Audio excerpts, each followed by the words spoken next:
guys? Welcome to ARWP, the All Real Wrestling Podcast. I am your host, Eric Novak of the Wrestling Republic, and today we have two very special guests. We have the Borne family, MYLES BORNE, Jadyn Borne, and he is no quarter cash crew, MYLES BORNE.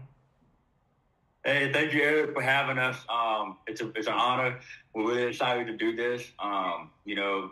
We really appreciate this opportunity and you taking the time to let us share this story with your viewers, and looking forward to it, man. Of course, we have plenty of questions for you, MYLES, for you, Jadyn. We have so many questions, so let's just get right into it. MYLES, I know you weren't there, you couldn't see things clearly at that point, but I'm sure people have told you so many stories about, when you were a baby, the things you were going through, those couple days. Tell me about that. Tell me what you heard, how you can, explain in your own words the battle you were fighting. So at birth, I had a condition called persistent pulmonary hypertension of the newborn. So right out of birth, they took me right into the NICU, which is where they had to take me and put me on a ventilator because none of my organs were working. I couldn't, operate on my own and function. So immediately took me right away from my parents. They flew me from Durham Hospital to Chapel Hill. They had one ventilator that was available, so they put me on that. And I was on that for, I think, the full time that you're permitted to be in a ventilator. And the outcome of that, not only did it save my life, but in turn, the radiation killed the cilia in my ears that are responsible for high-frequency hearing. So, of course, that was a bumpy road to start with.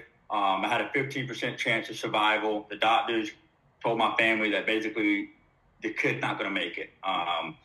So they went ahead and did their preparations, prepared for the worst, but, they kept their faith and, they trusted the doctors and did everything they could. So that's how it started. Ended up being hearing impaired. That created a struggle throughout childhood. I had a speech impediment. A lot of kids growing up would find the hearing aid, different. That wasn't normal. So I got picked on for those kind of things, just the normal stuff. Mm-hmm. But that actually led to what I'm doing now. At a young age, my father and my mother put me into wrestling so I could learn how to defend myself. And it's just been one thing after the next, like a domino effect, that all that happened for a reason. And it led me to, being able to do what I can do now. At what age did you start, training what you're doing now? So I started amateur wrestling at 4. So that was the first time I ever stepped onto the mat. I amateur wrestled from the age of 4 all the way up to college. And about 2 years before I graduated from college, I played the video games growing up. I was fascinated with it. I love Randy Orton and John Cena and all these guys.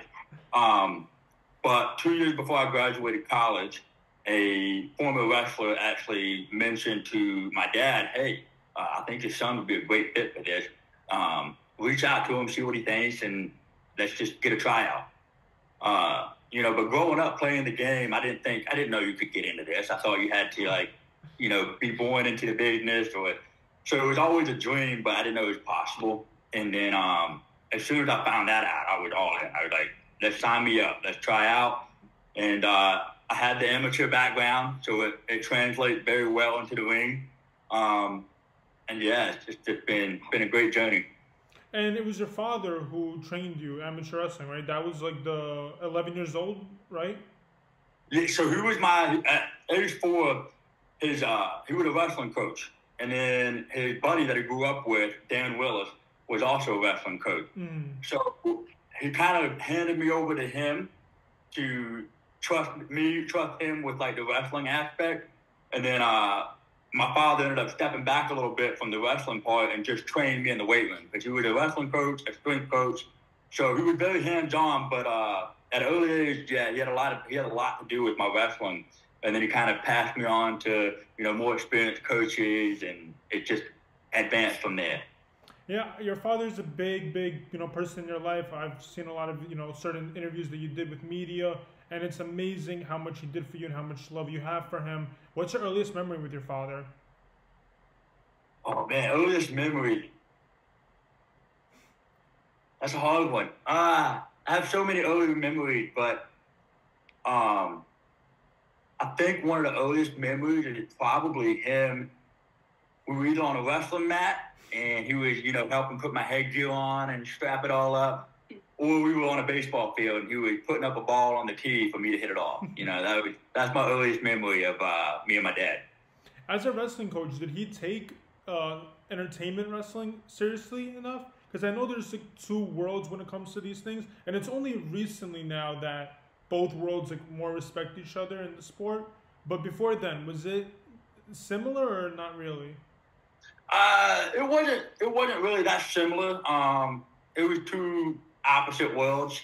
Very similar, intensity and training and the combat of it. That's all pretty similar, but two opposite spectrums. And growing up, I love the video games. I love watching it when I can.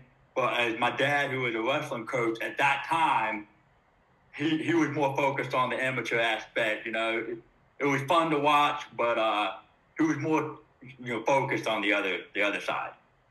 Interesting, because I've heard so many stories, about how certain wrestlings are respected differently. One's an Olympic, one's sports entertainment, and it's amazing how people like you, people like a lot of people in NXT right now, are changing the narrative of that when it becomes that it could be the same world done differently in entertainment-wise, and that's awesome to see. That it's awesome to see real athletes push in sports entertainment. That's one of the things that I've really wanted to talk about, and I want to know what you think about that, about certain NXT developers or people higher up deciding let's move to get athletes. So yeah, that's one thing that I wish more people could experience. I know before I even stepped into the WWE world and got into NXT, I had no idea what to expect, as far as the training aspect of it. I had the general idea from what I've seen on TV and what I've heard. But stepping into it, growing up, I had that mindset of I did the amateur stuff, this is the real deal. After I stepped into NXT, I realized that I've never trained so hard in my life. I mean, I wrestled for, I think, 18 years almost, and hardly ever was injured. And as soon as I stepped in the ring, I'm aching, I'm hurting, I'm tired, I'm cardio. It's a whole other ball game. And, growing up, a lot of people that I wrestled with and associated with, they didn't really have the utmost respect for WWE. And now I'm telling all my friends back home, my coaches, I was like, you have no idea. This is serious. This is top athletes. We have some of the greatest athletes in the world here at NXT. We have Gable Steveson, who's a gold medalist. I mean, we have some of the baddest dudes and girls on the planet that are coming here to entertain. And that's something I wish that people who have only got to see it on TV could just get a glimpse of, so that they understand, we do entertain, but everything we do is, we get one shot to do it in the ring. It's like a fight scene in a movie where you get the edit and redo the takes. We get one take, and we have to make it as genuine as possible. And sometimes it gets a little rough, but that's the part where, I wish everyone could just get an idea and see how it is, because it's opened my eyes and changed my perspective big time. There's so much to impact there, and I definitely want to, but my question now is going to go to Jadyn. So you talked about getting injured, you talked about aching, being, in pain. I have heard so many celebrities, different people who are doing different things say, wrestling is a joke, then wrestlers invite them to the ring, and then they completely change their mind.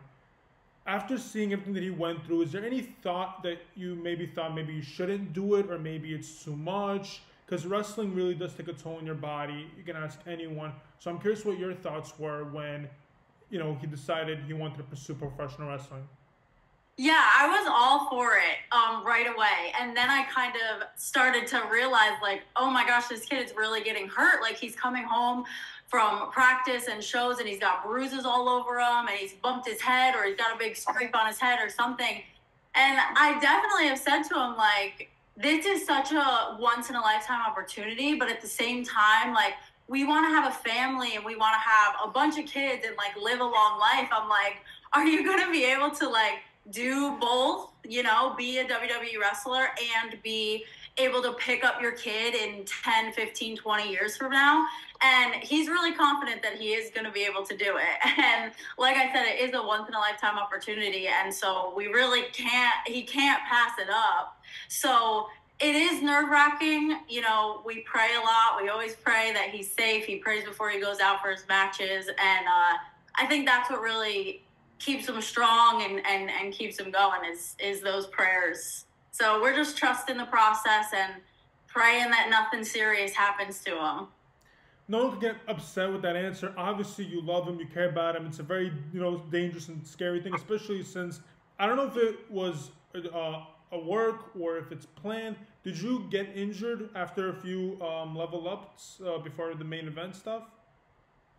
Before the main event, how far were we talking? Like when you first started off, I know that you were doing countless level ups, and then you had an injury. I don't. Again, it could have been a work. It's very hard to tell when it comes to professional wrestling. So I actually I had a couple of injuries. They weren't very severe, but I had partially torn my quad at one point, and then partially tore my hamstring, literally back to back. But we have a great medical team. They were on top of it. The athletic trainers were great, which is something I'm very fortunate about because I've always been competitive. And when I got injured outside of this, I had to do my own rehab. It was up to me to get healthier and better. And so I'm very, very fortunate to have that because that comes with the territory. Like, you're going to get little bruises and aches and small injuries here and there.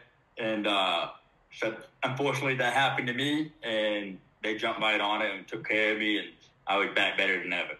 Yeah, they always say how you're the first one in the, you know, training room and always the last one leaving.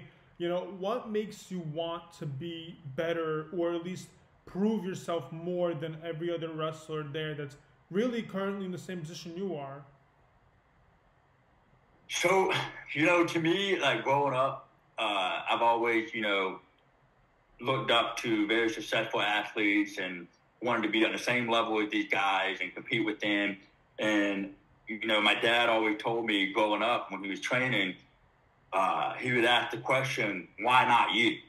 And growing up at a young age, that was just something that went in one ear and out the other. I didn't really actually understand what he meant.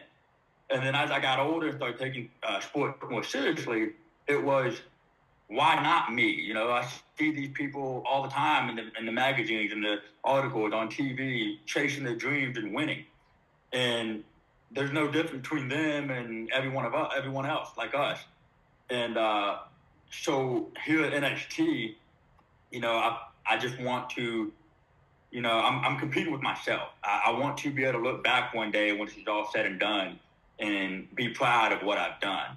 I'm not necessarily competing with any other individuals. It's more like this is my goal, my dream, and there are other people with the same dreams and goals that in WWE, and we're all on this journey together.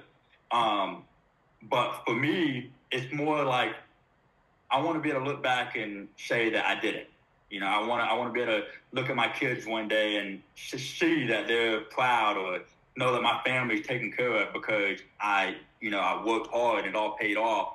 And be able to know that I did that. So that's what encourages me to, you know, go the extra mile, train as hard as I can, and do all the things that some people don't like to do. But that's just it.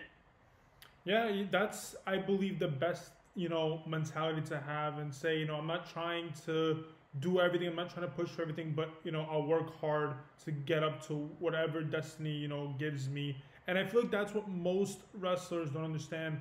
Currently, I feel like they all want that brass ring right away, and I feel like they all just immediately do their social media or other things to make notice. We have to work hard, you have to be doing everything, you have to get noticed, and you can't ask for anything, you just have to wait for the opportunity to come your way. So that's really noble, and that's such a great answer. And honestly, man, I never knew the type of person. In wrestling, they don't really tell the character of who you are and how much you work.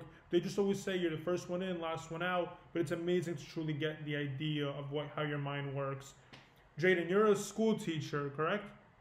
Yes. So this is going to go on talking about kids and childhood.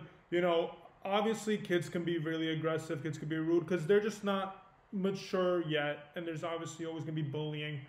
The question's going to go to you, and it's the fact that your husband is a professional wrestler. Has that made any notice in the classrooms or anything like that?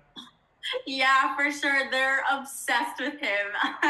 Like I said, when we did the Fox interview, I don't really know how it came about, but it was like one of them found out, and then everybody in 4th grade knows about it. They Google him on the computer. They're looking him up. They're looking up his matches and stuff, but they're also, I see in their search bar, it's like MYLES BORNE wife. And so they're looking for their teacher too. It's so funny, but they love it, and they want to meet him because like a bunch of them look up to him too, because a lot of them watch WWE. Like, it's such a, I was surprised to see how many of my kids are into it, before they even knew that my husband was a part of it. They're obsessed with it. When we play little games, they make their name like whatever their name is, WWE at the end. So it's awesome that like, my students look up to my husband, who's also that WWE inspiration guy for them. Yeah, it's really cool. WWE has always been a very popular company, and I feel like it was always for a mature audience at one point, and now that they're moving closer to PG friendly, kids everywhere love it. I feel like it's amazing how popular it got, and I believe it. I believe that they Googled it. I believe they Google you, and it's a really cool thing to have as like my teacher. Is married to a WWE wrestler. That's definitely something awesome. I can't say I've had that opportunity, but the thing I wanted to talk about is, mental health and children, and it's very hard. As a kid, Miles, what age did bullying really hit? Because of, not being different, but just having, something less to work hard for. How has that been? So I first started, realizing that kids were, every kid had been bullied, every kid has had that experience here or there. And it's just part of growing up. And, there's not an ounce of me that is irritated or mad at anyone who's ever done that, because I get it, When I was a young kid, I myself had the hearing aids, and even I didn't understand it. Even I didn't know, why I had to wear them. And so at a young age, a lot of kids looked at that as that's foreign to them. They've never seen that, that's not normal. So unintentionally, they, leave you out of little activities. They pick you last in sports. And it's just how kids are. They don't know how to process that stuff. And I think that also led to me at a young age being more motivated in sports and competition, because when I was always last to be picked for a team, it made me want to prove like I should be picked first. I'm going to show these kids. So, I want anyone who's ever experienced bullying, there are people who have experienced it on far worse scales than I could ever imagine. And my hope is that, with my platform now, is that children with, my disability or other disabilities similar will see that and understand that, it's not a disadvantage. It's honestly an advantage if you look at it the right way and use it to help you accomplish your goals. And, that's the way I've had to wire myself to look at it. Hearing impairment wasn't a disadvantage anymore for me. It was an advantage because, yes, I was left out of activities. Yes, kids wouldn't talk to me because there was a communication barrier. But in turn, I was more focused on training. I would key in on the coaches, because growing up, the kids weren't patient enough to work with me. So the adults who were my coaches at the time, they understood, they were mature, they were patient. And of course, I ended up migrating towards the adults and the coaches and the people that I could look up to as role models. And that actually worked to my advantage when it came to more competition later on in life. But I just hope that, every kid out there that's ever experienced it to, I know it's hard, and some kids are heartbroken about it and they're upset, and it hurts. But I just hope that they can find something in them to where they see it as there's nothing wrong with you. You know, you're special in your own way, and you know, God made you that way for a reason. And you know, I hope kids see that and take inspiration from it and go out and chase their dreams, because there's no difference between someone like me who's hearing impaired and you're perfect person out there who got no issues at all, it seems like. There's no difference. That's good to hear. And again, kids are kids. It's one of those things where they grow out of it. Hopefully, most grow out of that. And it's good that you align yourself with the adults, and that you know that made you more mature than everyone else, which made you more accepting, which made you less aggressive to bullying. Because most kids who get bullied are usually aggressive. You usually have bad senses coming in the future. But it's good that you aligned yourself with the right people and had the right mentality. Something I want to talk about moving now. Now that you're much older, now that bullying is slowly over, hopefully, some adults could still be rude, but hopefully you're in NXT. It's a great place, a great performance center. How has other wrestlers been helping you out? I'm sure there's a lot of things that athletes don't really know about professional wrestling, and I'm sure there's a lot of things that you didn't know when you first came in there. How has the locker room been? How has everyone, greeted you? How's all that been? Honestly, it's been amazing. This atmosphere is a bunch of amazing athletes and adults and people who are from all different backgrounds and experiences. And it's been, since day one, it's been like walking into a family. I was accepted right away. Everyone was aware of it. The coaches were aware of it. And, they actually took it upon themselves to make sure that, I'm not the one that has to go out of my way to keep up. They're the ones changing their ways to help me and accommodate to what I need. And the wrestlers have all been amazing. The talent's amazing. There's a lot of communication that goes on in training and in the ring. And, that was a worry to me. I didn't want to mess that part up. I didn't want anybody to, find it difficult to work with me because of my hearing and communication barrier. And to be honest, it actually was the opposite. They actually appreciated that more. And not only did it help me, but it helped them too, because they understood, okay, I need to slow down and really make sure I communicate this the most effectively way possible so that we're both on the same page. And I think across the board, it's helped everyone, because, it made everyone realize that we all hear things differently. We all have, even your accent. I may not hear, a syllable because of your accent. I'm not used to it. And it's really opened up everyone's eyes. But they have been absolutely amazing with accommodating to that and making sure I'm on the same page as them. And if they have to repeat themselves, they repeat themselves. And even in the locker room's great. Everyone's going out of the way to make sure that everybody's, got their needs taken care of. But I've been very, accepted, and they've been very welcoming. And it's just been an overall, probably one of the best experiences I've ever had in my life experience so far. Yeah, that's WWE. There's nothing better than how they make the locker rooms, how they organize, how things are done. There's always been the respect. There's always been the communication that's been passed down for so long. So it's great to hear that even for you, coming in as a new talent, not even, having any, difficulty with understanding something, just being new, not being in the entertainment business. Guys, I know you have a photo with Randy Orton. I'm sure when Randy Orton spoke to you, you probably had no idea that's even a thing, or if there's a camera to look over there or over here. I'm sure there's so much that you didn't know at the time, and I'm glad that everyone, took you in and respected it and, showed you the right way. Jadyn, have you been to the locker room? Have you met any of the guys and gals there? Yeah, I met them. I haven't been necessarily in the locker room, but yeah, they're awesome.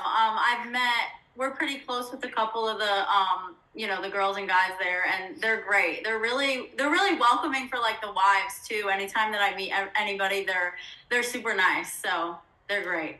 How has wrestling been for you? Have you ever been a fan of wrestling, or is this just something new since Miles joined it? This is definitely new. Well, actually, fun fact, I did wrestling when I was young. because I have two younger sisters. So my dad had 3 girls, and all he ever knew was amateur wrestling as well. He played football and did amateur wrestling. So he was like, obviously I don't have any boys. I need to get my girls into wrestling. So we did it for a couple years. But other than that, no experience with it. When I first met him, it was before he had even tried out, a couple months before, I think. And when he told me that was what his job was, the first thing that popped into my mind for some reason was Divas.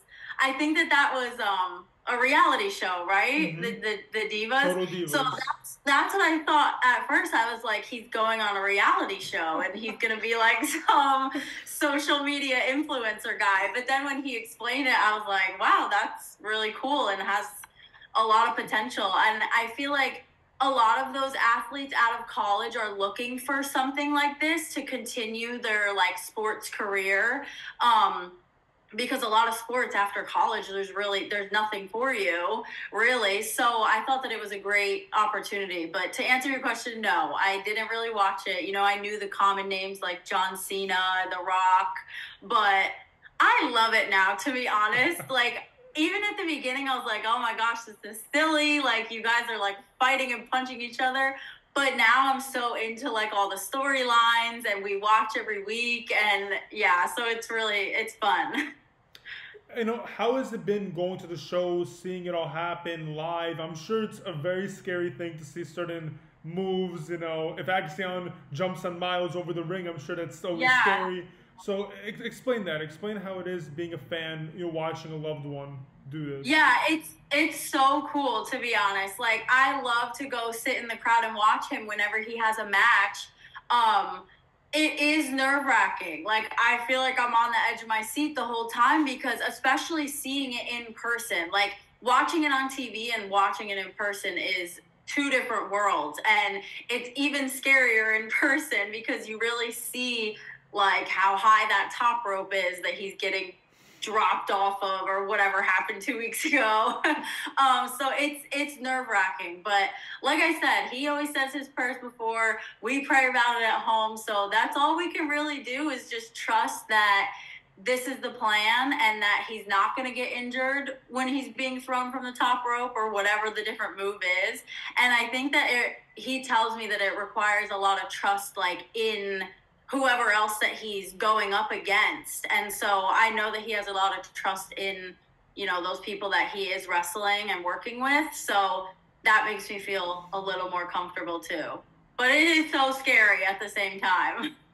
I can imagine. There's a lot of bumps these wrestlers take that don't necessarily look as pretty. You know, some of the stuff is really terrifying. You know, have you been to the main event ones? I'm sure that's when Raw is taping their show. That's when main event is on. Have you been to that also? I haven't, not yet. We are hoping that, you know, if he gets called for another main event or whatever, that I will have the opportunity to go. It happens so fast. Like, they literally call him in the morning and he's leaving that night. And so, you know, I'm working still and can't really like just decide to take a trip to Oregon or Wisconsin or wherever it's been these last couple times. But every time he's calling me and he's like, you've got to come to this. This is like amazing.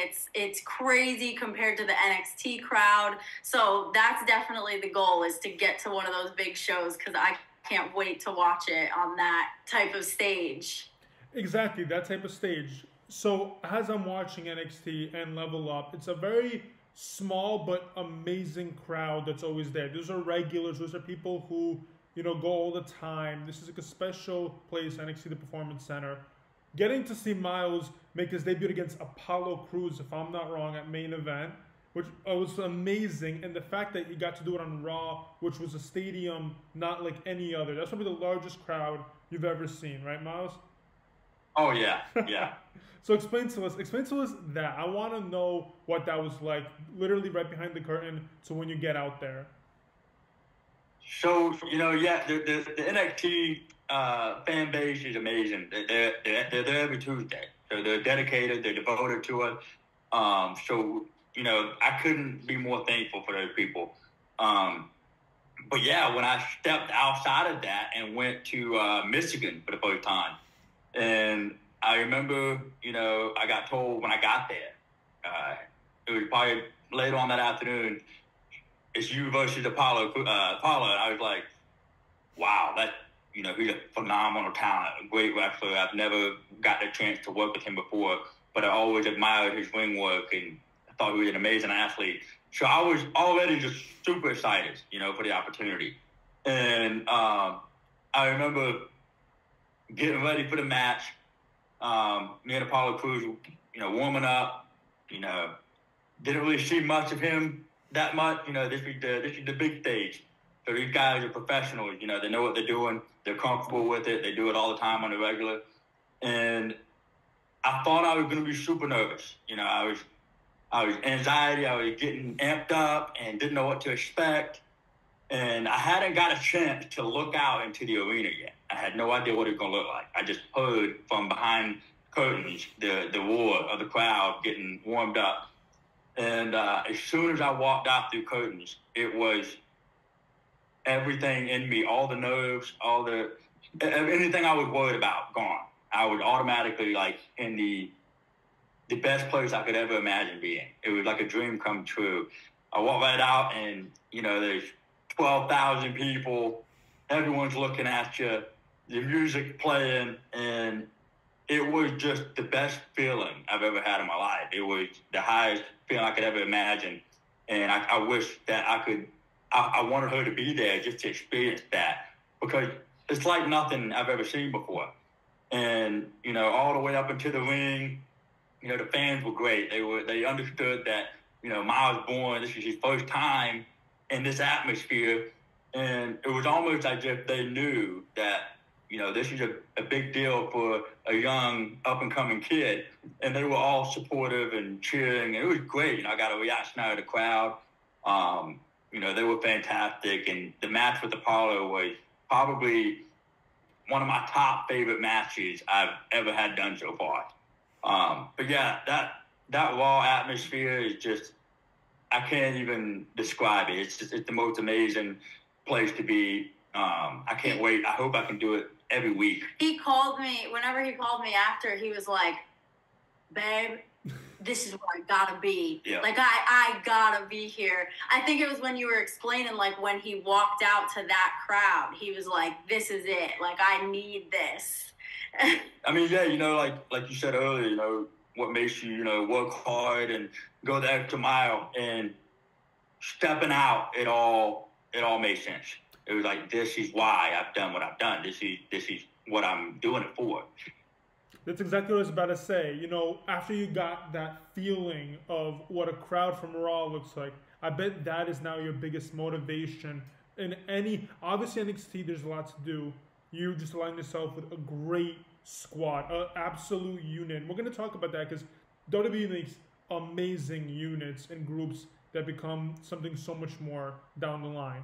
But you got that feeling of Raw. You went back there and you had another match on main event against Brutus, correct? That was also a really good match. So you already got that feeling, and you know what you want. You know what that crowd looks like, and that's always such a good way to start your journey, knowing what something felt like and how much harder you have to work to get that feeling back. Yeah, as soon as of course, that whole day I was there, it was just a bunch of overwhelming just excitement and emotions, and I was very happy, and I wasn't thinking about anything else but how I love it here. This is where I want to be. And then as soon as I got back to Orlando and stepped back into the training center, I thought that I would be, feeling different about it. And to be honest, I went to that PC with knowing, okay, this is what this feels like. I've got a little taste of it. This is where I'm going to make it happen. I have to put in the work here so that I can get that taste again. And, the training, I try to step it up in there even more. In the ring, I'm trying to crank it up even more. I'm asking the coaches, hey, what can I do to get better? What when you watch me out there, what do you see that I could, fix or critique or anything? I'm trying to make sure that I check all the boxes so that I can get another taste of that again. but yeah, like the PC is great. You know, they're putting out some of the best young wrestlers in the world, and it's exciting to see these kids that I have trained with for the past couple of years get that phone call and all of a sudden go to the main roster and watching them succeed. And, you know, honestly, we're very fortunate to be able to have that training center with those coaches to be able to get us ready for that and teach us all the basics and the fundamentals so that we can take that and keep evolving, you know, the world of wrestling and keep getting better and more entertaining so that, you know, we keep more people getting interested in coming to watch. Yeah, I always say this, NXT is the place to be. So if you're ever, you know, a new up-and-coming indie wrestler or an athlete who's going into professional wrestling, the PC, the Performance Center, NXT, that's how you have to start. That's how you have to build. And recently, you know, you've been getting NXT TV time. You've been showing up. Your last match you had was a tag match. You didn't pick up the win, but listen, at least you made a notice. The commentators are always saying how you are a beast, how you resemble these legends, that you're going to become something huge, which I noticed from the beginning. Honestly, dude, it's amazing to see how much you've grown. You went through 3 different gear styles, went through different move sets. That's awesome. That's really, people could see how different you are from when you started, which I believe was what, 2023, 22? Like early on, 23. Yep. Look at that. It's already been a year in the maturity you've been doing, especially with main event, and it's good on WWE. I don't think it was always a thing where they brought NXT talent on main event. Main event's always been a big show. It's always been there, but I thought they would always use their Raw talent. But it's amazing to see them take out these new, young, up-and-comers like yourself, put them in front of the big audience, and see how the audience reacts to that. That's amazing. Yeah. That's awesome. Yeah. It's, you know, it's a great aspect to have. It's a great opportunity, and the fact that they're, you know, letting these newcomers and young wrestlers from NXT get that chance to step into that atmosphere with these guys that are experts at what they do. And, you know, it helps us know, okay, this is the real deal. This is what we need to work towards. This is how it's done. Mm-hmm. And, you know, without that taste, you're almost feeding somebody to the wolves if you don't allow them to get that. So it's great that they're actually taking the time to come down to NXT and get some of us to go up there and have these opportunities, to have these matches, to work with people that are far better than us. And, I mean, I'll speak for myself. You know, for the most part, I'm in the ring with people way better than me. And I've been fortunate to have that because, you know, like she was talking about having trust. And it's just like, that's a big part of what I do is trust in my opponent. And, you know, they're so much better. They've been here longer. They've done very well at what they do. And then you go even further to main event and you got even more experience and expertise there. So it's really nice to see that these young guys like myself are getting that opportunity to see what it's like so that, you know, we can kind of adjust to that atmosphere slowly and kind of get welcome into it over time. You know, like the way you mentioned that, it makes me think about, you know, how you prepare yourself for the ring.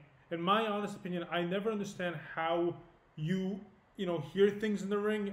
The commentators always say it comes with the fact that you do a lot of mental lip reading, or you don't hear the crowd cheering. That's a lot in psychology when it comes to wrestling. Wrestlers follow how the fans work. If they like something, they cheer, they boo. Wrestlers need the fans. So I'm just curious how it is for you when you're right behind the curtain. Let's say you're not your first match. Let's say around your NXT match, like singles match or the tournament. Let's say that one.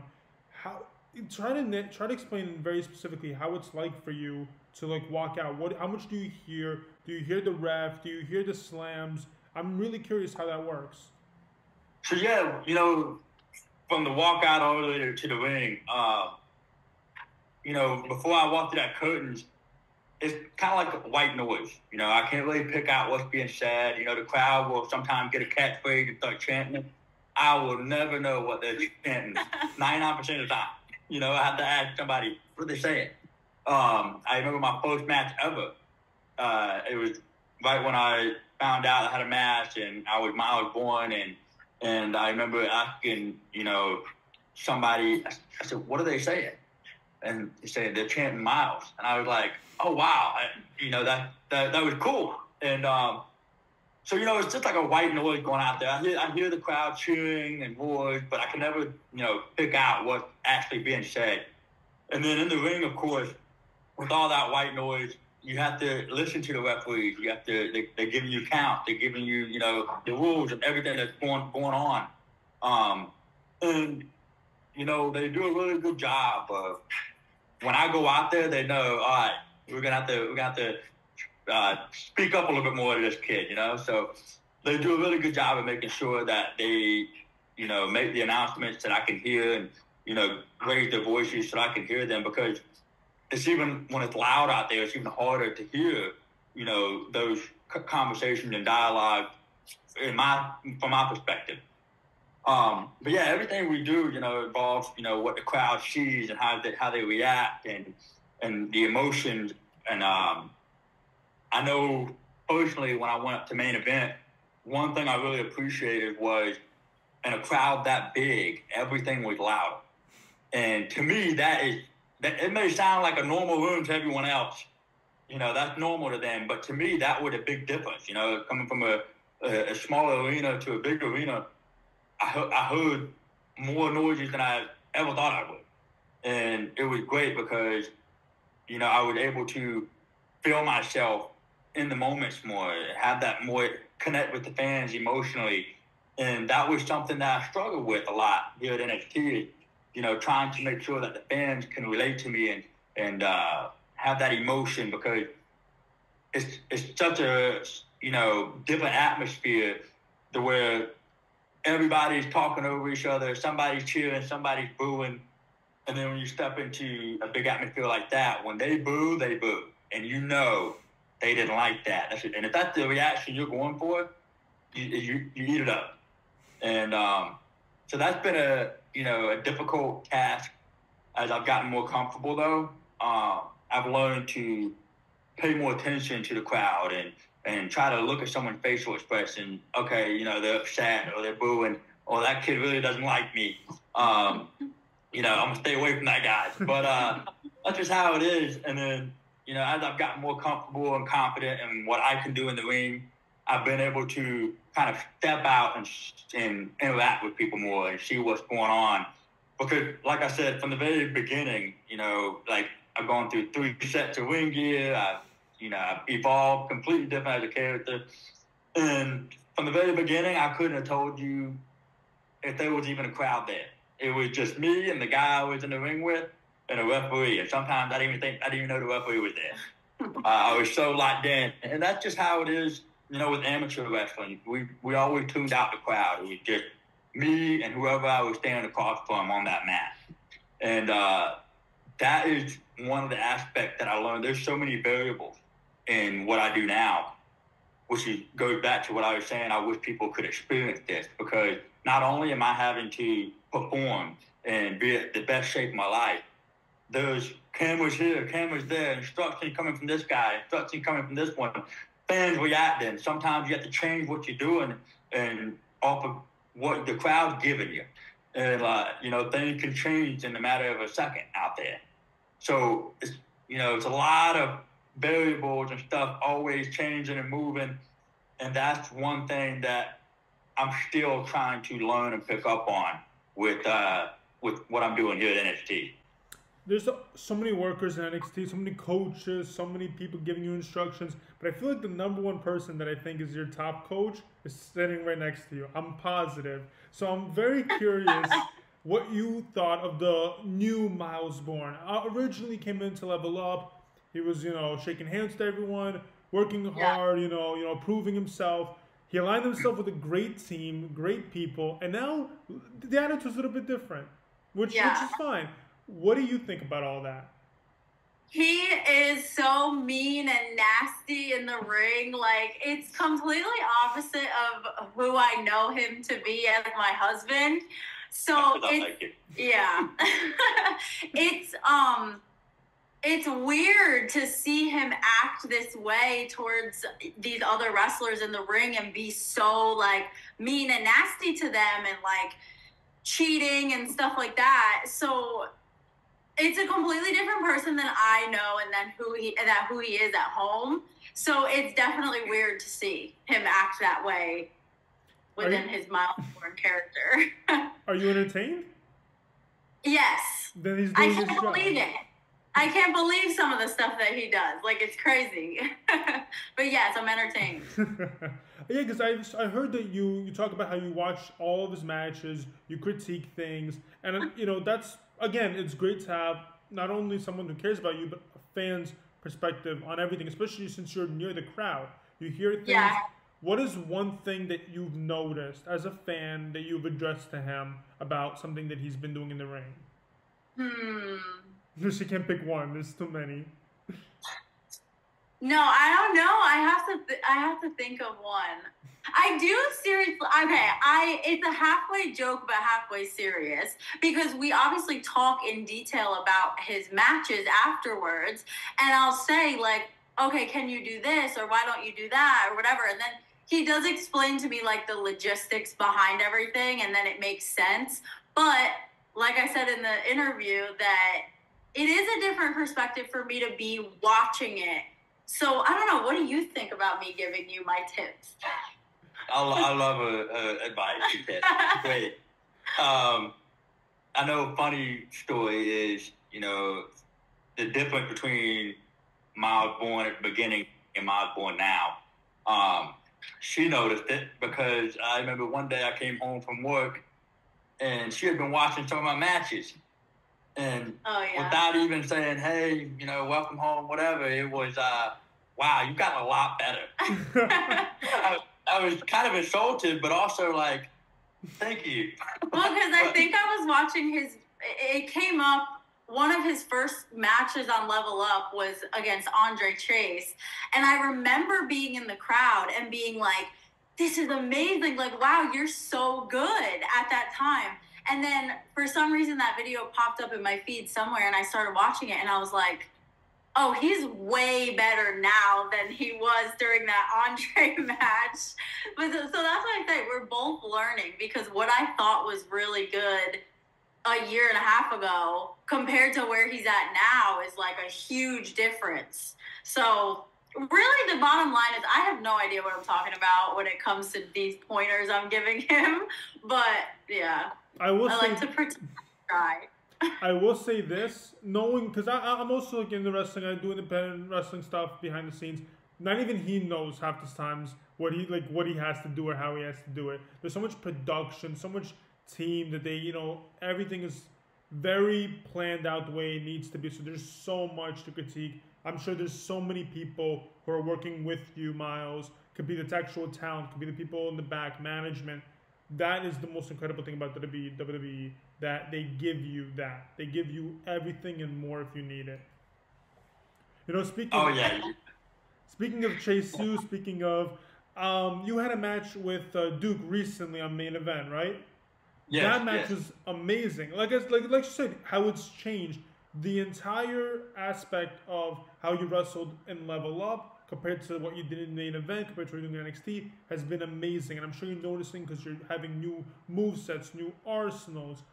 I'm curious if there's any actual veterans, wrestlers that have trained you, prepped you. If you'd like to name a few, I do want to start off with Randy Orton for a second, just because I do remember early on, and again, I don't know how you take it, I look at you as Myles Borne. I look at you as something completely different from a Brock Lesnar, from a Randy Orton, even though when obviously the first recruits came out, people were like, he looks a lot like Randy Orton, or he looks a lot like Brock Lesnar, things like that. So I'm very curious what you think of all of that. Those are compliments, or if you even want to push to show everyone that you're Myles Borne and that there's only one of you. You know, I couldn't have, you know, put a better person to be compared to. You know, growing up, I was fascinated with, you know, Randy Orton, John Cena. Those were the guys that I watched and I was drawn to.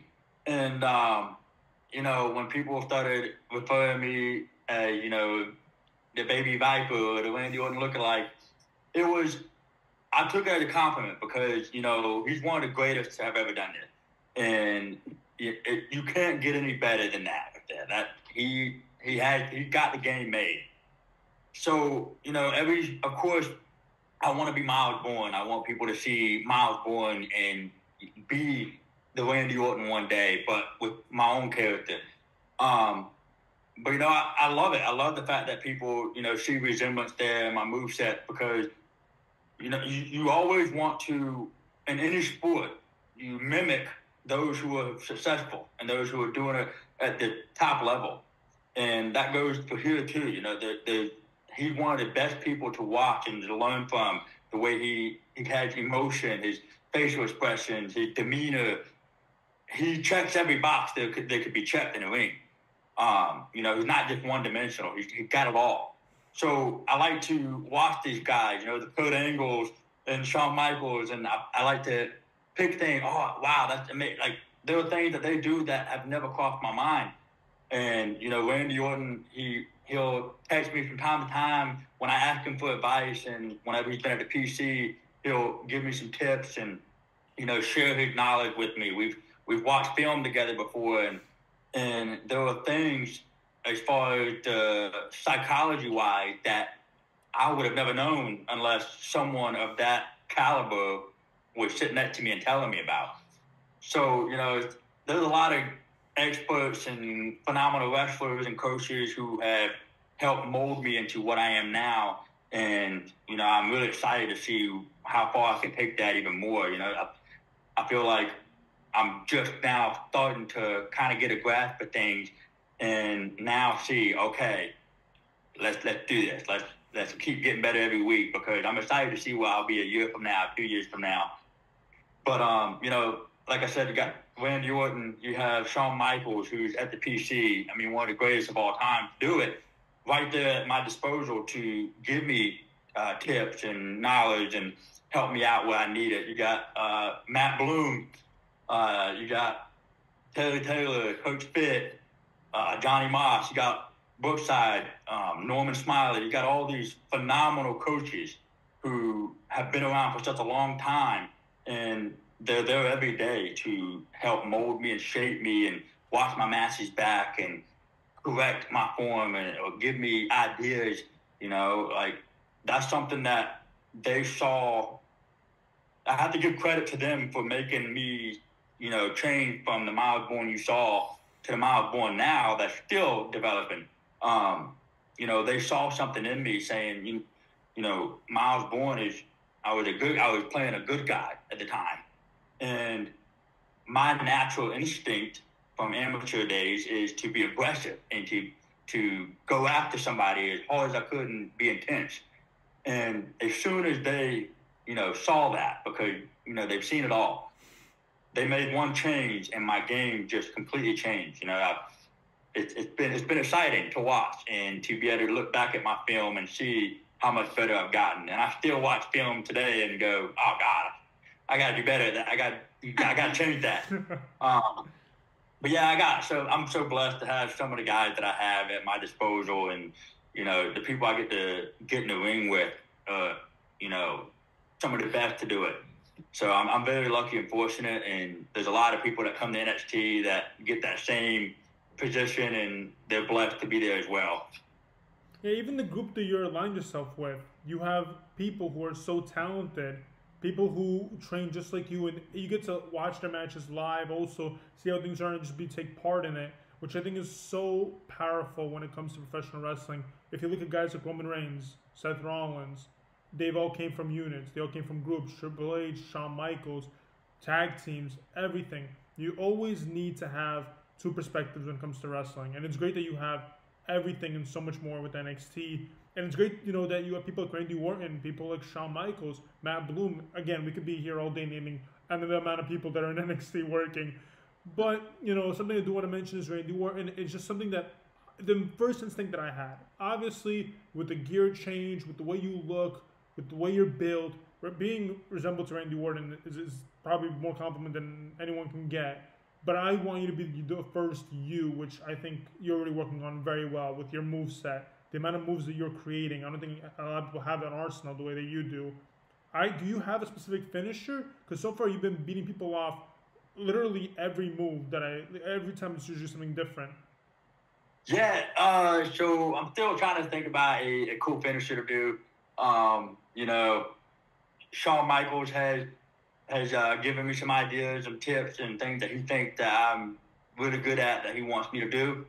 So I've been playing around with certain things. You know, I've hit so many different finishers in a match as I'm trying to, you know, figure out who MYLES BORNE is and, you know, what I'm doing and how I can, you know, develop my character to where that the audience can see who I really am, but in the lens of through MYLES BORNE.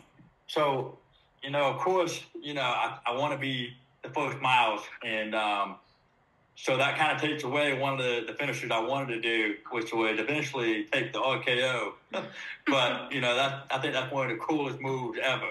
But again, you know, I have to try to find something that people will look at and go, instead of the RKO, that's MYLES BORNE, you know. So that's a challenging, but yet an exciting and creative aspect. So we'll see what kind of finisher I can come up with. So I'm still playing around with it. I'm excited to see what you decide to pick. Was your idea to use the RKO? You wanted to use the RKO? I wanted to use the RKO at some point. I was hoping, you know, Andy would pass it down and bless me with it, but we'll see. We'll see one day. Honestly, both ways. If it's a pass down, then you know it's good. If it's something that he's using now, you should find what makes you you. And like I said, dude, the amount of moves that you hit, it all looks like they're finishers. Almost half the time when I'm watching Level Up and I see you hit a finisher or hit a move, I'm like, oh, okay, that's it. That's the finisher. And then something happens and it's not. You had I believe, a submission hold.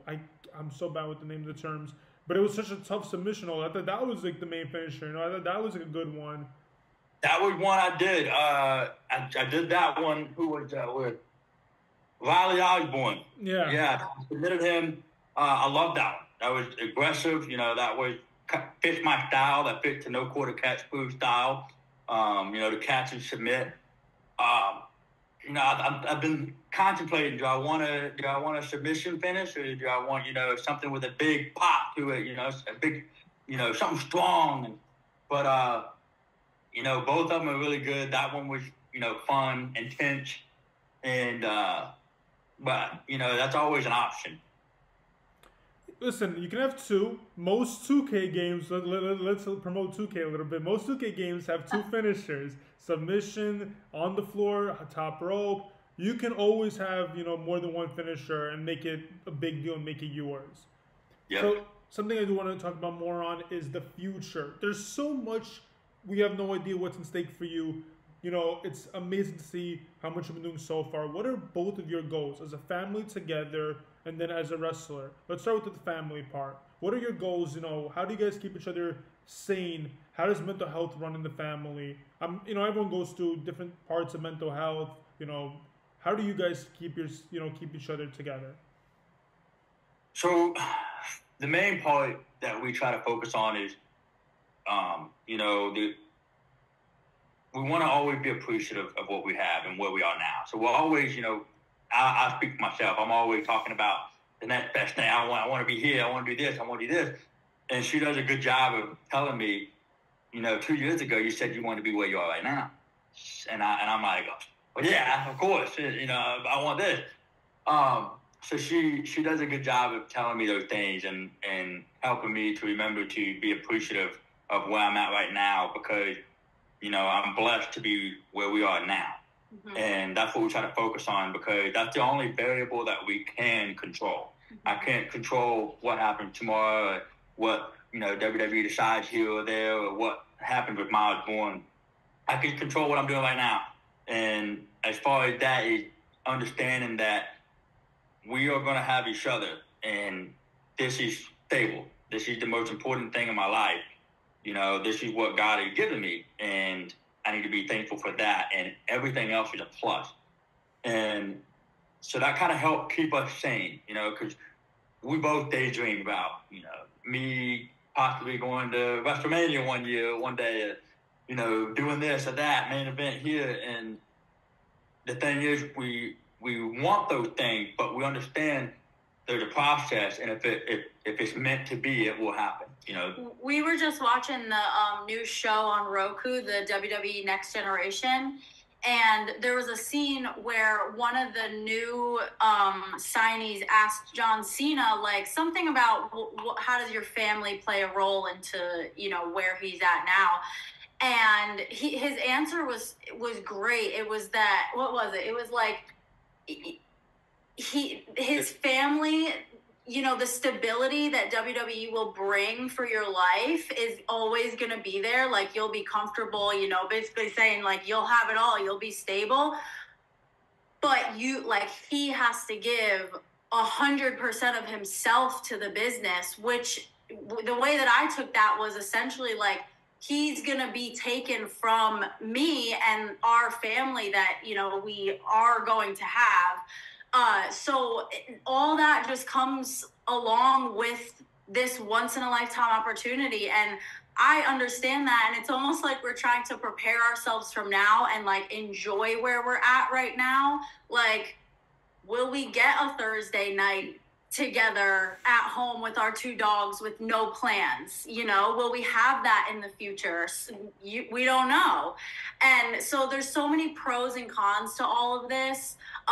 We understand, like I keep saying, that this is once in a lifetime and there's so much potential in it, but we're really trying to like stay grounded and appreciate where we're at now. And you know, the free time that he does have right now, we're just like soaking it all in while we have it. And that's one thing, like, you know, with WWE provides you with this once-in-a-lifetime opportunity, and they give you a chance to chase your dreams and, you know, be able to provide to your family and have these opportunities. And I think one thing that we have done differently is it's not just, you know, MYLES BORNE journey. It's not just, here's my family, but then here's I'm doing WWE. This is my journey. Like, I came here to chase a dream, and she's part of it. She's a part of that dream, and I want my family to be a part of that. You know, WWE is an amazing atmosphere, a wonderful company, amazing family to me. And, you know, yes, I have to give my all to the company, but the company also returns that favor to me and takes care of all the things that I've ever wanted. And so it's not just me that's having to give my all. You know, I want my family to be a part of that. You know, I want my family, even though one day if I get called up and we're traveling all the time, my family, I want them to come and experience that. You know, this is not just MYLES BORNE's life. This is like our whole life. And it's something that not a lot of people get the chance to experience and have. So, you know, that's the one thing that, you know, has helped us, is understanding that this is not just 2 individuals doing separate career paths. This is, you know, both of us doing it together. So, like, whenever we talk about WWE, WWE is basically a family. So we're my whole family's a part of it. And, you know, I couldn't be, you know, more thankful for the position that we are in and for the things that we can do. There's also people like you who include me in things like this. That's so fun, you know? And like when Fox 35 did their interview, like they wanted me in it too. So it's really fun and exciting that, you know, my job is a 4th grade teacher, but also that I have the ability to do this little thing together with my husband. So it's been fun to be included in things like this as well. Jadyn, I want to acknowledge everything. I don't think you understand, though. These wrestlers, as much as they look on TV like they're perfect, they got everything handled, you have no idea. I mean, no one that's that's not inside WWE has no idea what work they have to put in. The fact that you're next to him, that's the one thing that's keeping him still moving, still doing everything. The Performance Center, it's like the military. There's so much training. There's so much hard work, you know, and it's psychological because you always have to either like people want to like you or you have to get people to want to boo you, and it's mental work. So the fact that you came on, the fact that you're doing this together, that's what makes the interview even more special than just having a one-on-one. This is a true amazing conversation. So thank you so much for both of you for coming on. But let's. Yeah, thank you. Of course. And again, I wish, and again, I'm sure your time will come when it comes to that. I wish that the WWE spoke more about your story. Obviously there was little snippets, when you'd walk in the ring, they would say like a quick sentence about it. But it's the fact to hear it, and hopefully everyone else hears it. I remember watching it through Fox 35. I saw it on your Instagram. I showed my entire family. I showed all my friends. I was like, I did not know WWE can do this. Because I don't think I've seen any wrestler who's deaf in the ring, or who has hearing problems in the ring. That's 10 times more mental work than any other wrestler has to deal with. So both of you are true warriors for one doing this and one keeping the other one working to do all of this. It's a very big deal and it's a lot of work. And you guys are amazing for that. Thank you. I really appreciate that. That means a lot to me. And the fact that you took the time to share that with your family and friends means the world, because there's nothing more I want to do than to be able to share my side of the story with other people so that they can see that. And, like I said, maybe that inspires someone else to do the same thing and step out of their comfort zone, because, that's what it is. You got to step outside your comfort zone to get here. And thankfully, I had the people around me that pushed me to do that so that I could sit here and share my story with you and have someone like you with your platform to be able to, put my story out there. So we're very appreciative of that. And, we're being really patient with what WWE has, led him on to believe of what they're going to do with his story. We're just being patient right now and waiting for his time to come, because his story is so incredible. And I believe, so many fans believe, you believe, that this is like this huge story that he deserves to share with the world and inspire others with. So we're just being patient and waiting for that day to come where WWE will really take it and take off with it, because it's such a special story.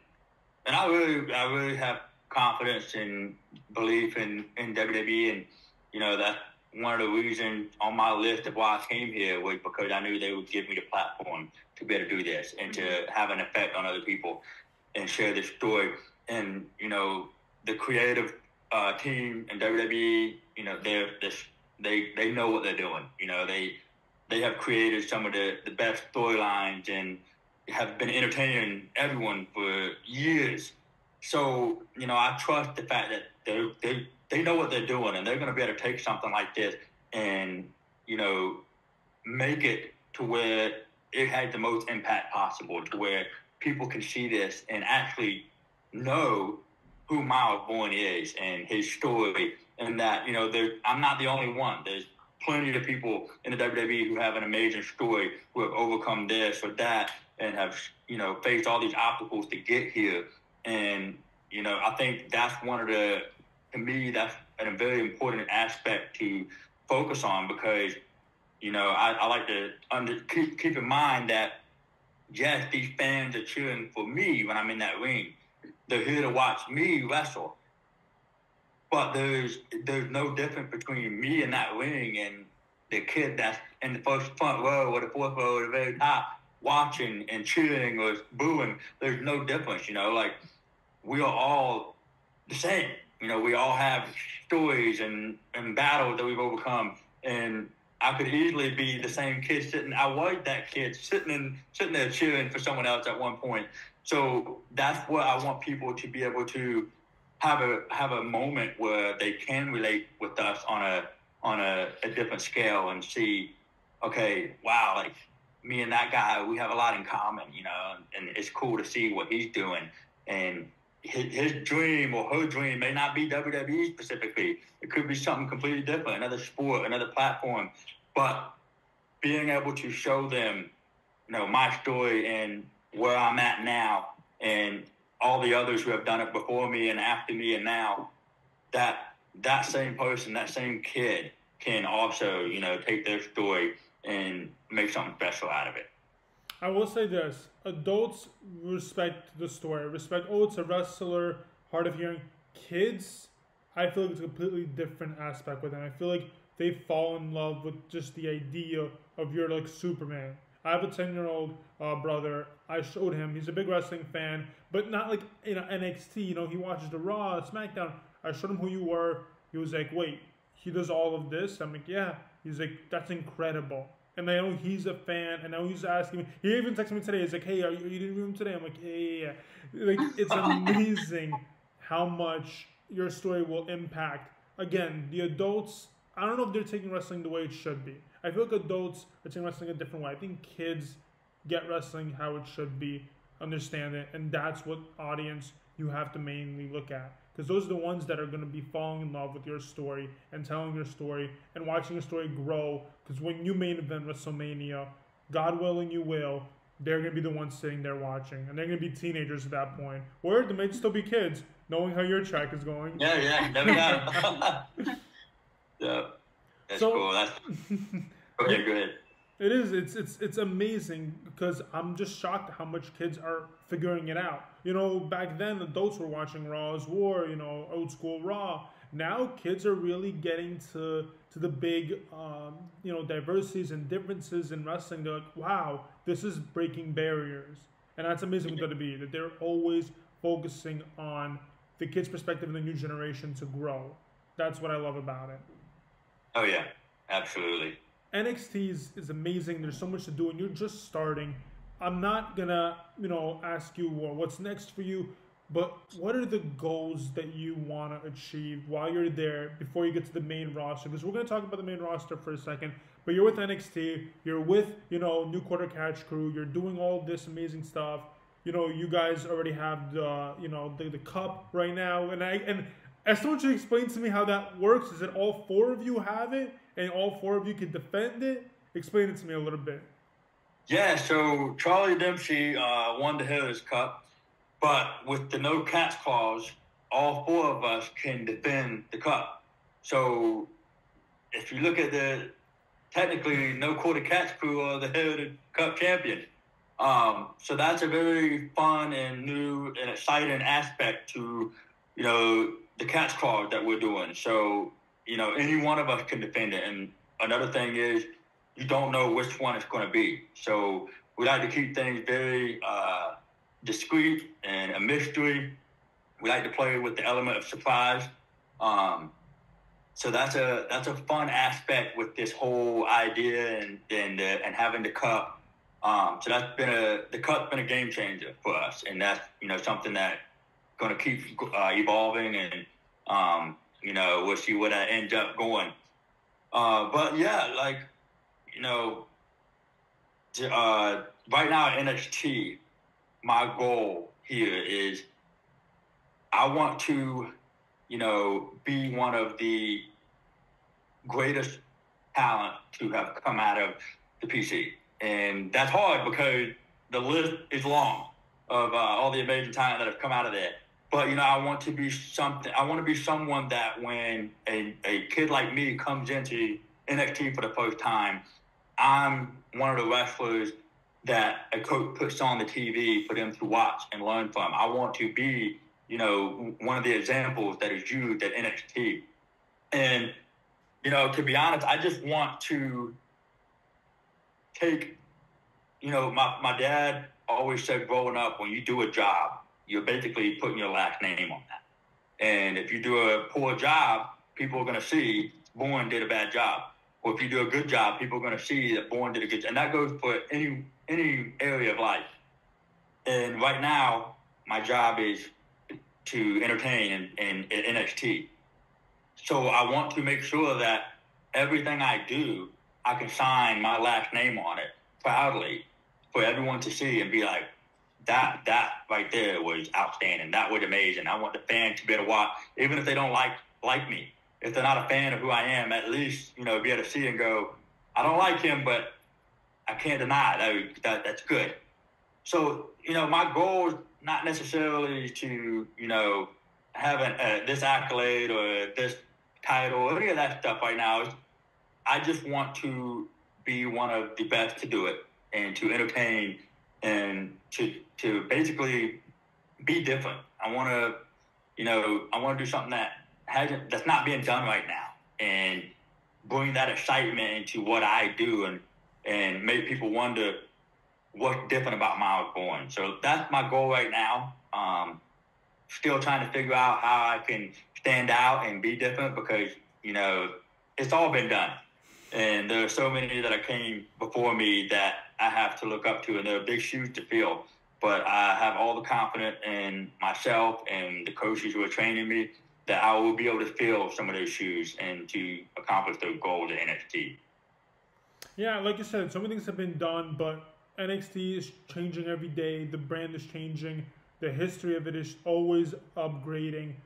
I think you will definitely find that thing that you want to mark yours, and I'm sure it's going to be phenomenal. If it's going for tag team championships, which you definitely could do because you have a great team, or if it's going for singles action, all of that can easily become anything. You haven't done War Games yet. Prepare yourself for that at one point. I'm sure that's on the bucket list of many things. Oh, yeah. Yeah, I would love to be a part of that. I want to be a part of the War Games, all the PLEs. That's a goal of mine, is to market myself and to be someone that we hope MYLES BORNE is coming out tonight. We hope MYLES BORNE's wrestling tonight.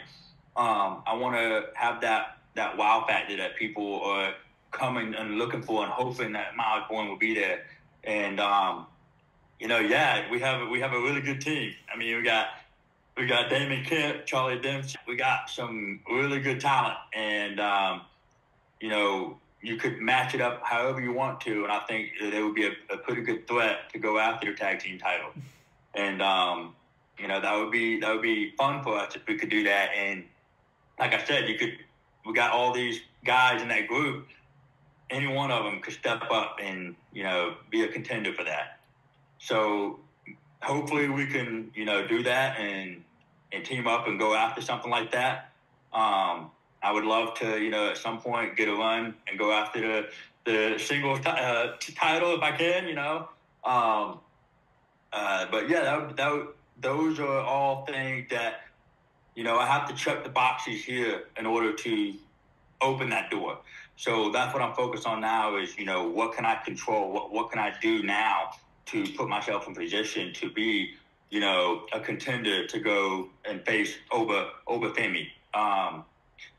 To be a tag team that can go and contend and go against Braun Breaker and Baron Corbin. So, I have to make my mark in the opportunities and the places that they put me now so that I can keep stepping up and going to the next level, whatever that may be. Yeah, NXT is very wild, and, like the matches they create there are insane, and the talent there, you being new, you seeing all these amazing talents, obviously make you want to work harder, push harder, and that involves everything. If it's tag team opportunities or singles action, which I think anything they give you, it'll feel it'll be the right time. Because again, tag team, great unit. Singles action, you're built, you have this, the attitude, you have the fan base. People are always cheering your name. People are loving the way you look, the way you act, and the fact that you're, homegrown WWE. That's where you train to do professional wrestling, entertainment wrestling, but still in the aspect of, amateur wrestling. So, Jadyn, question for you now. And again, I hate putting in these positions because I don't want to scare you. But again, I do want to know how much you're aware of. When it comes to NXT, I truly believe they bring out the best professional wrestling. There will always be the big PPL. What do you call the pay-per-views? What do you guys call them? PPLs now? PLEs. PLEs. That's a new thing. That wasn't always a thing. But all these NXT TakeOver ones, these wrestlers put everything on the line. Everything. And they do War Games, if you're aware of what that is. They do Extreme Rules. What is your mindset if you ever have to find out that he's going to be doing one of those matches? Because I'm sure his mindset is going to be, I'm ready. Sign me up. Let's do it. What's your mindset going in there? I feel like I just take it as it comes because it was like scary to me to even find out that he had a match. And then it was scary to me to watch what they were doing to him in the matches. Like I remember one time, a long time ago when he faced Duke slapped him so hard on the chest and I was like, what? So I literally am just taking it as it comes. Sometimes he doesn't tell me, what might be happening or what move might be coming because he doesn't want to scare me. And when he was facing, was it Axiom and who's the other guy? Nathan, again, taking it as it comes, because now he's up on the top rope getting dropped off. So it's it's getting worse and worse and worse. And I'm just waiting for when, they start bringing the chairs in, or now we're getting thrown into tables, or you're climbing up on the ladder.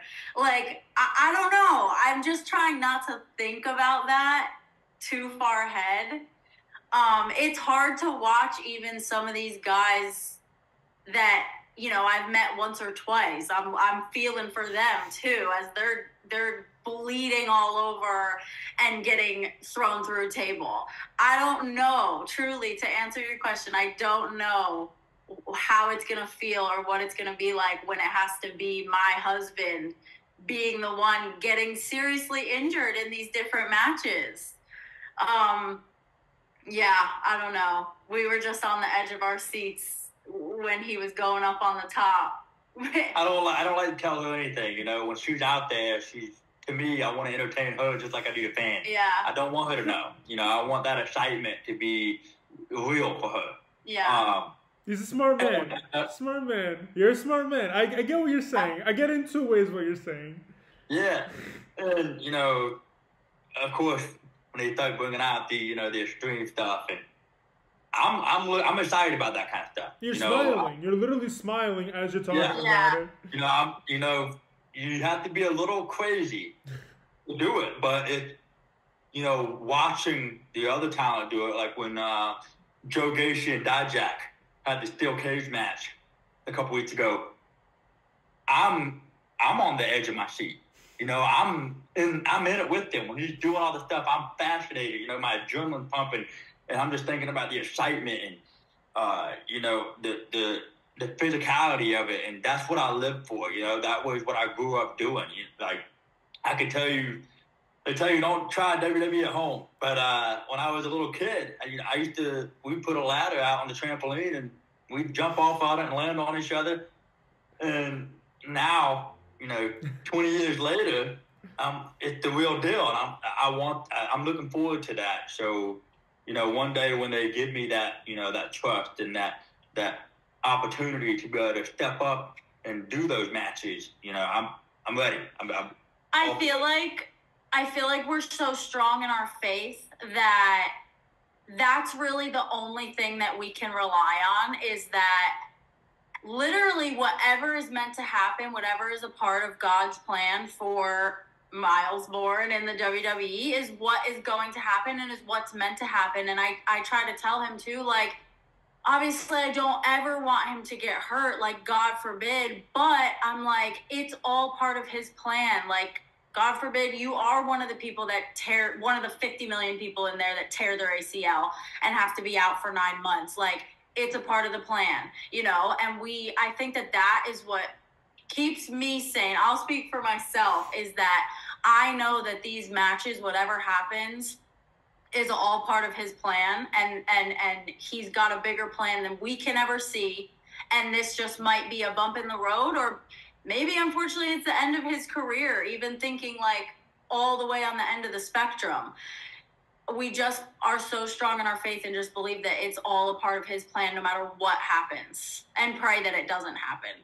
I will say this, I'm with you 100%. I believe everything happens for a reason. I believe we're all given a task. We all work hard. We're all given this job of life to become good people, to treat other people with the same respect, to build the world we want to live in with, Right. new generations.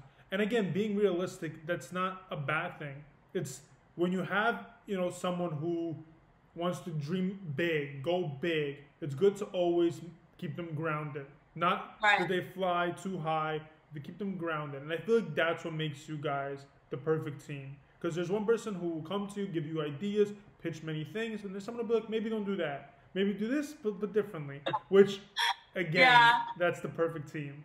Yeah. Yeah, it's nice because, it's good to always remember to be humble about it as well, because, you know, all these opportunities that have come already and that will come, you know, they can be taken away just like that. You know, that's the reality of things. And that's why we try to live in the moment and check the boxes that we can check that day. But then again, you know, when it does come time for stuff like that, and there's, you know, worry in my family and her and watching me do it and, you know, kind of on the edge of the seat and uncertain about it, the training that we go through, the coaching that we have every day, you know, they check all their boxes, and they send us out there with confidence, knowing that we are prepared for what's going to happen at any moment in that ring. You know, we train for the worst. We do rehab. We do injury prevention training. And, you know, even if there is a mishap, we have some of the greatest, you know, medical staff in the world that are right there, you know, ready to go. So that it comes with the territory, and it's just, you know, some things do happen. Unfortunately, some people get hurt here and there, but that happens everywhere. You know, I could tear my ACL getting out of my car if I land on a curb wrong or something. So it's just part of it, and we just have to trust the fact that, you know, these coaches they're not gonna set you up for failure. You know, they want the best out of every situation, and as well as the talent you're working with. So it's always an exciting factor when it comes to that kind of stuff. But we're ready for that. You know, we're prepared for that. It's just the family, they don't get to step into PC and see what we're doing. So from them, it's just, you know, seems a little crazy, but to us, that's every day. So yeah, that's part of the fun. That, you know, and part of the scare, but also part of the fun, because then when you get to see it for the first time and you get to see it played out the way that you obviously want it played out, it becomes like, oh my God, I can't believe you did that. What an amazing moment. And I feel like that's the achievement that means more than any other victory. It's the fact that, yes, if you think this is great, thousands of other people are saying the same thing. And that's exactly what wrestling is all about. Myles, a question I've been dying to ask you for so long. It's a big deal to me. Your tattoos, you have so many. I know some mean the world to you. Can you, don't have to show us, but can you tell us a few? Can you show us what they mean, a few of them? Yeah, so the first tattoo I ever got was, it's this one right here. It's the Alpha Omega, it's a lion. And up here it says, he died for me. And then down here it says, I'll live for him. So that was the first tattoo I ever got. And it was a constant reminder every day that, you know, Jesus Christ died for me. And so it's my job to live for him. If he could make that sacrifice, I can do what I need to do for him in return. So that was my first tattoo. That was something that meant a lot to me, you know, with my faith. And that was also on a side note, a way of convincing my parents to let me get a tattoo at 18. But then I got some more. So the next tattoo I got was a poem on my rib. And it's a poem that I used to recite to myself before every time I step on a wrestling mat. And I still do it before I walk out to the ring. And it's a tradition that I stay true to.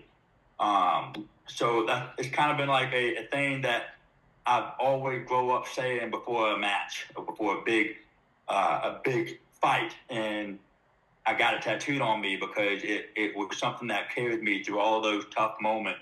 And the poem talks about, you know, it says, once more into the fray, into the last good fight I'll ever know, live and die on this day. And to me, whenever I was stepping up into the biggest match of my life, you know, in amateur days, it was live and die on this day, you know. We're once more into the fray, into the last good fight I'll ever know. I'm going to either live or die out there. I'm going to give it all. And that was the second tattoo I got. Then I ended up getting my father passed away, and back in 2021, and right before tryouts.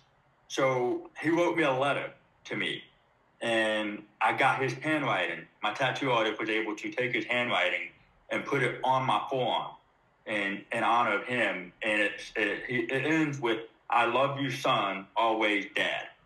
So that was something he wrote on the end of a letter for me that I still have in my car that I take with me everywhere. So that was that tattoo, and then you got that on your gear too. You said what? You put that on your gear too. Yeah, that's actually on one of my pants. The second pair of pants I got. I had that put on there just to kind of keep that with me because my dad was a big part of me getting into the WWE, and I want to make sure that I honor him and keep that story going with me. And I ended up getting, a bunch of other tattoos to kind of fill around it just to make everything blend. And then, of course, that one right here was her favorite. It's her name. And at least I think it's better. But so that's her favorite tattoo. But that's that's all I have right now. Well, he has two for me. He has my name and then also my birth year on the back of his arm, too. I have her birth year and then my father's birth year right here. So. Also, what's the one on the back? I feel like that's the one it's hard to tell. Yeah. What's one on the back? Yeah. So I have a he always forgets that he has that one. I'll see a picture of me in the ring or something that someone posts. I'm like, what's that on that? It stands for fear no evil. So it's Greek for fear no evil. And that's something that, I've always liked that saying because, I don't fear anything. I'm God-fearing. That's it.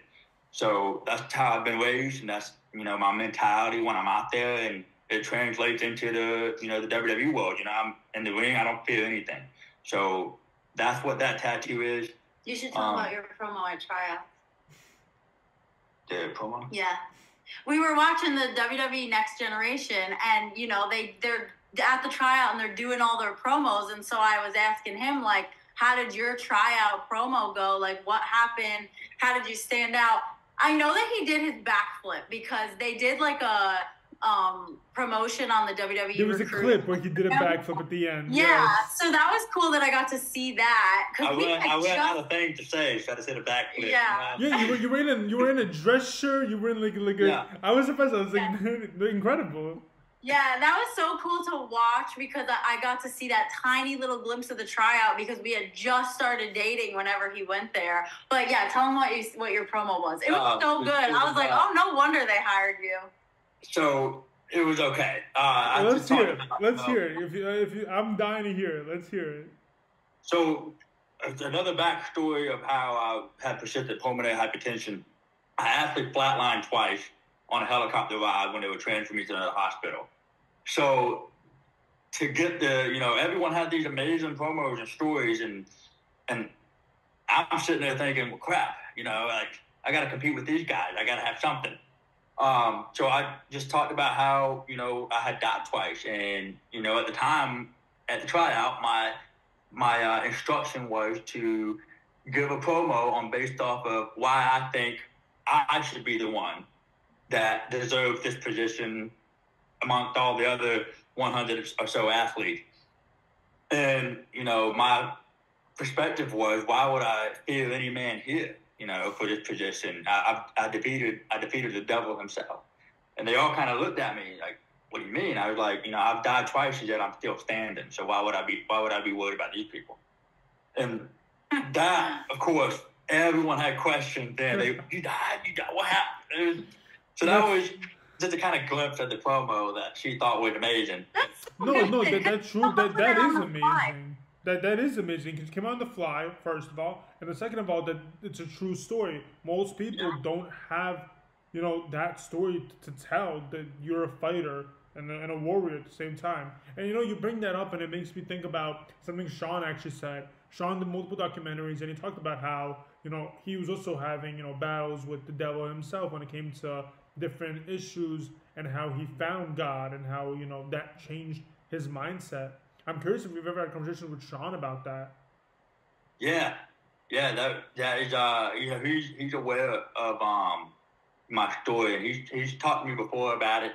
So it's kind of cool that he knows, and like I said, he's an amazing guy, and when he was talking to me about it, he was telling me about my story. It was comforting that he understood, and that he had a story. And it was pretty cool to see that side of him and to learn that, because that was something I never knew. I just saw him doing all this crazy stuff growing up and all the clips you see. But then you see, like I said, every one of us have a story that we battled, and that he had one that was amazing. So I know we're really long into the interview. Thank you so much for your time. I really appreciate it. I hope you guys are enjoying it. Let's talk about NXT. Let's talk about the talent there. You face so many. I'm so glad WWE is giving us the platform like Level Up, like Main Event, to really showcase everyone in the Performance Center, everyone in NXT. You face so many people in NXT, but I'm dying to know who's next on your list. And I know you don't necessarily, make the list, but if you had to give 3 names and then like one dream match in NXT, then I'm asking you the same question. It's going to be with the main roster. So prepare yourself for that one. Okay. What would be your 3 NXT up-and-coming matches that you definitely want? I definitely want to step in the ring with 2 people in particular. That being Dragunov and then Dijak. Those 2 right there, especially Dragunov, he has a way of just bringing something out of people. There's an intense, environment in that ring with him that feels so real. And he's a phenomenal talent. I mean, amazing at what he does. And I would love to be able to stand up and go against him, and to be able to, match his intensity and take, what he has to bring and be able to meet it with what I have to bring. And I feel like it would be like natural for us to just lock up and get after it. So that's a match I really am hoping to have one day, to get that chance with him. And then Dijak, to be as big as he is and to do the things that he does, amazing. I mean, I don't know if you saw, he did a moonsault off the top of the steel cage. Mm-hmm. I don't know how. And you're 6'7", 300 pounds. It's amazing. And I got to wrestle him one time at a live show, and it was a really fun but intense match. It was, that was new to me. I had never wrestled someone of that caliber yet, and it was just a different vibe. It was intense, but a lot of it he made you believe it. It was real.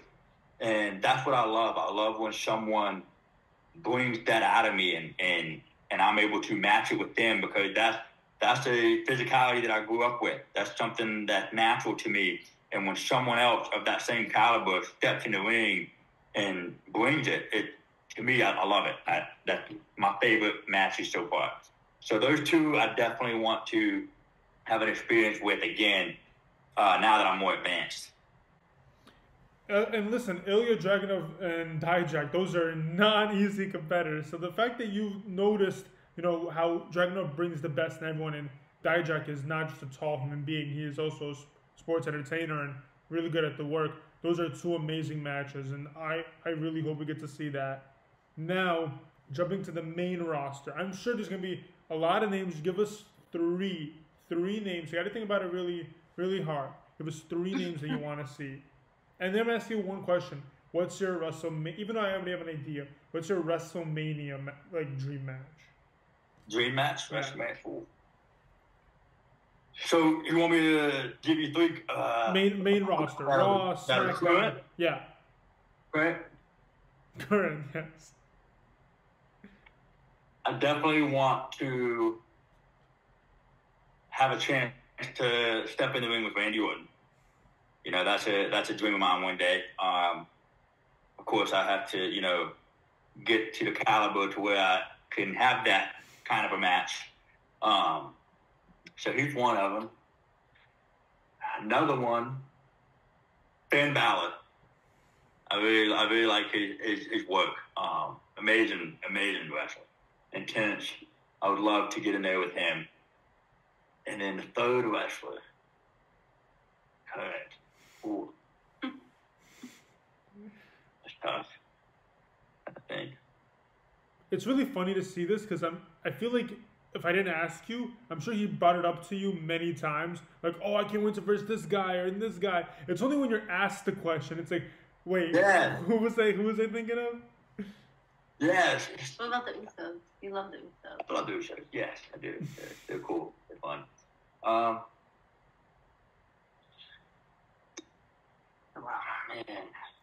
I would say The Rock, but I was thinking more of going towards John Cena. John Cena. All right, listen. Last Cena match with Mania was against Austin Theory, and that was incredible. And a good up and comer. Theory was just coming into that business, and now look where he's at now, doing amazing things in tag team action. Yeah, Cena would be a great one, especially with the fact that history Cena has with Orton. Like that would be really cool to continue, kind of make your own star with that. That'd be dope. Yeah. And another one I'll throw in there too that I think I would have a really good match with at some point would be Cody Rhodes. Cody Rhodes. I feel like that would be a fun one. He's phenomenal. But then to get to Dream WrestleMania. Dream WrestleMania match. Dream WrestleMania, it wouldn't be a singles. It would be, okay. I would, although I love single matches, I love being out there and having a whole match. But my dream WrestleMania would actually be to one day team up with Randy Orton and go against probably the Usos if they were still together at some point, when they were tag team champ. I would love to do that. That would be fun. But, that would be my dream. If I could set something up in a video game, that would be the tag match that I would want to have at WrestleMania. I will say this. Orton, I believe, said in multiple documentaries and stuff like that he preferred to do things on his own. And it was only until we started doing tag team work that he was like, wait, this is actually something that I've never really done as much. Because I was always either the leader of it or I was too young to really be a part of like something real. He started doing tag team work and he loved it. So I definitely hope to see, a little bit of a tag team going on over there later down the line. Oh, yeah. Yeah, that'd be fun. I would love that. Jadyn, question for you now. We're in WrestleMania weekend. And again, we are just getting ready for what comes ahead. Saturday is NXT Stand and Deliver, WrestleMania Night 1. Sunday is WrestleMania Night 2. Are you guys ready for something as big as all that this weekend? Yeah, we were talking about going. Well, we were hoping that the Catch crew was going to, be a part of it. But regardless, we were talking about going anyway. We can't wait to go and experience all of that. We had watched the reality show with Bianca and Montez, and the way that they were talking about it was like, it's so busy. It's like, yeah, it's WrestleMania weekend, but they have like this signing and this event to go to, and then this match, and so it's a lot. It seems like a really busy weekend. I definitely hope that we can go experience it before it's crazy like that. Ever hopefully in the future he gets to be a part of it. But yeah, we would love to be a part of something like that. Are you going to be watching it as fans, or is wrestling living with the wrestler enough already? Enough wrestling for you at that point? No, we watch it. Like I said, I'm like into it. I never thought ever that I would be like into professional wrestling. But we're excited for it. We have like a little calendar on the fridge, and we were like, oh, WrestleMania on this weekend. So yeah, we're definitely gonna watch it. We're into it. What matches are you guys really like? You guys only pick one match. So what match are both of you really into? Girls or guys? You could pick one match. Any match on the card. One match. I'm really interested in watching Roman and The Rock team up against Cody Rhodes and Seth. It could be fun to see The Rock's return. Yeah, that'll be fun to watch. That right there, I'm excited for it. And I know all the old time fans that grew up watching him are probably so excited that now he's one of the guys coming back. Mm-hmm. So that's one I'm really looking forward to. And, of course I'm biased, but I'm also looking forward to Randy Orton going against Kevin Owens and Logan Paul. I was going to say Randy too, just because We love Randy. Have you met Randy? Jadyn, have you also met Randy? On FaceTime. They were together one time, and I screen recorded it. They were together one time, and yeah, he talked to me for a couple minutes on FaceTime. I don't think, like, he's very humble, and he doesn't like to, you know, announce everything that happens, but, like, it's really cool, the relationship that him and Randy Orton have, and I don't think the world really knows. You know, they saw that picture that they had together, but on Instagram, but they've got a pretty good relationship, and so it's awesome to watch. You know, they text, and I got to meet him, and so that's why I was gonna say whatever match Randy Orton is gonna be in during WrestleMania, I'll definitely be interested in watching, because it's like we have that little connection. You know, we're not like best friends or anything, but it's cool that someone with that caliber, that status, who is known as a legend, it's been very nice to see how down to earth he is, and how he takes the time out of his hectic busy schedule to talk to me. And, you know, we worked out a couple times before, and he gives me tips and advice, and he helped me in any way that I need, that I ask. So it was humbling to see someone of his caliber and status take that time for me, who he probably doesn't even know much about me yet. You know, I haven't been around long enough. I don't have the status that really NXT. But yeah, he was reaching out to him, and they got to work in together at the PC, and I was like, you have to take a selfie. Like, get in the mirror. You guys are in the weight room by yourself, you and Randy Orton. You have to take a selfie with him. I was like, okay, even if you don't post it, just, like, send it to me. And he won't do it, of course. But that's, like I said, nobody really knows that they have this relationship. And so, yeah, it's definitely cool to watch anything that Randy Orton does, because he's amazing. You gotta love that it's a veteran who has been in the business for so long as he has, and the fact that there's really documentaries of just how young he was, how he came in, the mistakes he's made, the struggles, and how he's grown to be the person that he is. Obviously, someone like me, I didn't know that you guys have this connection, and the fact that it's him is a big deal, but the fact that it's a veteran taking time to help out the up-and-coming young talent, that's what makes WWE the most incredible company and the best roster. That is literally it. To take time out of your day, especially the WWE schedule, it's very different than any company's schedule. They work with programming, they work with media, they work with every team possible. It's not just to come into this locker room and it's like a friendly locker room, you get to do whatever you want. This is a school. WWE is always learning, always teaching, and that's what's really cool to see someone like Randy Orton, who has a big family, has dogs to take care of, has busy schedules to, you know, be a part of. The fact that he takes time to FaceTime and do all that's incredible. Yeah, for sure. He's been a blessing as far as, you know, giving me his knowledge on certain stuff, and you know, watching him give back to the company. You can tell that these guys really appreciate what WWE has done for them, because not only has it given them, you know, the life that they've always dreamed of and these opportunities, you know, they want to give it back. So it's a good relationship to see, and it's very promising to be able to watch that from my perspective, to see these guys that have stuck around for so long and to still have that love and appreciation for this business. And it makes me go, okay, this is where I belong. This is the family and the lifestyle I want. Like, that's what I want to be able to do 20, 30 years from now, is be able to step back into the PC one day if I ever get to that level and see the mini me's that are there then.